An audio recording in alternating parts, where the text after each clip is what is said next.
नमस्कार, मैं हूँ ऋचा अनिरुद्ध। आप सबने एक नाम जरूर सुना होगा, ओशो या आचार्य रजनीश। और इस नाम के साथ आपने बहुत सारे किस्से सुने होंगे, बहुत सारे लेबल्स सुने होंगे, गॉड मैन, सेक्स गुरु और ये सब। मैं 2008 तो करीब 12-13 साल से ओशो को सुनती आ रही हूँ। ओशो के मेडिटेशन कैंप्स करती हूँ, उनको पढ़ती हूँ। और सिर्फ मैं ही नहीं, मेरी माँ भी ओशो फॉलोअर हैं, ओशो सन्यासी हैं। और ये 12-13 साल के सफर में मैंने ओशो को जितना समझा, जितना जाना, मतलब मैं कोई एक्सपर्ट नहीं हूँ।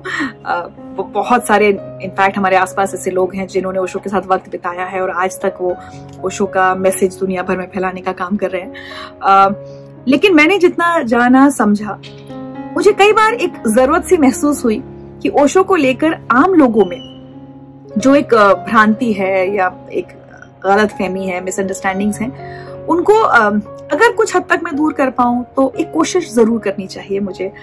क्योंकि मैंने खुद बहुत कुछ पाया है उनके डिस्कोर्सेस को सुनकर, उनके मेडिटेशंस को करके। मुझे याद है जब जिंदगी लाइव में किया करती थी और इतने स्ट्रेसफुल टॉपिक्स पर हम बात करते थे, एसिड अटैक या सुसाइड, तो कई बार ऐसा होता था कि मैं बहुत बहुत डिप्रेशन से घिर जाती थी, परेशान होती थी। उसके बाद से लेकर अभी तक का सफर, कई बार ऐसा होता है कि हम लोग बहुत परेशान होते हैं अपनी जिंदगी में।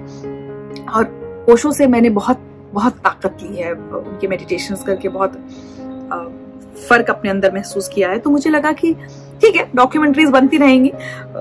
मैं तो नाम भी नहीं लेना चाहती वो डॉक्यूमेंट्री का नाम, मैंने देखी।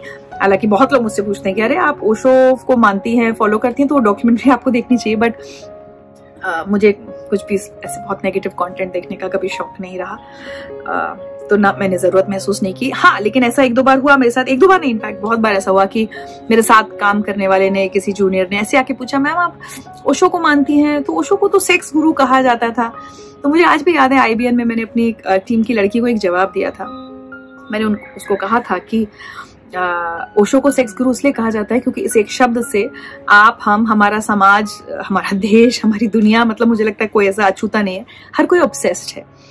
ओशो ने जितना गीता पर बोला, कृष्ण पर बोला, मीरा पर बोला, लाओत्जू पर बोला, नानक पर बोला, कबीर पर बोला, बुद्ध पर बोला, सुकरात पर बोला, महावीर पर बोला, और घंटों बोले हैं वो। घंटों मतलब ओशो जितना बोले हैं ना, उतना हम लोग सुन भी नहीं पाते हैं पूरा।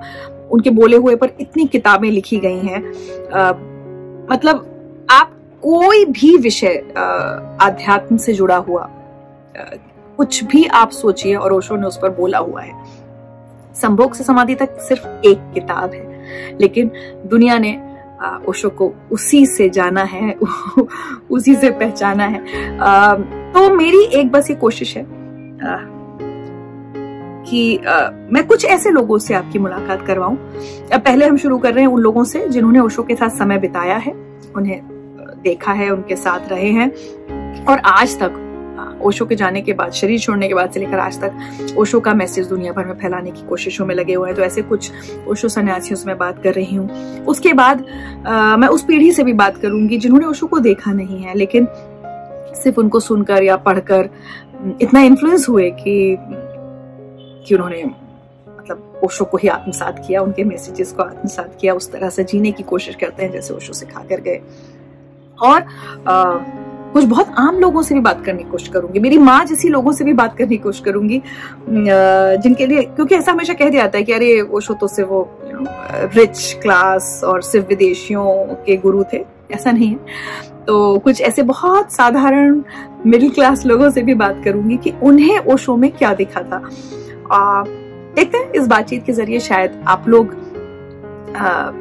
अपने विचार, अगर आपके कोई हैं ओशो को लेकर, तो बदल पाते हैं, नहीं बदल पाते। कोई जोर जबरदस्ती नहीं है, हम सबके पास अधिकार है कि हम किसके बारे में क्या सोचते हैं वो सोचे। मुझे लगा कि अगर मैंने ओशो को अपना गुरु माना है तो एक छोटी सी कोशिश मेरी तरफ से हो सकती है ऐसे लोगों से बात करने की जिन्होंने ओशो को अपना गुरु माना है और उनकी वजह से अपनी जिंदगी में बदलाव महसूस किया है, उन्होंने ओशो से क्या सीखा है।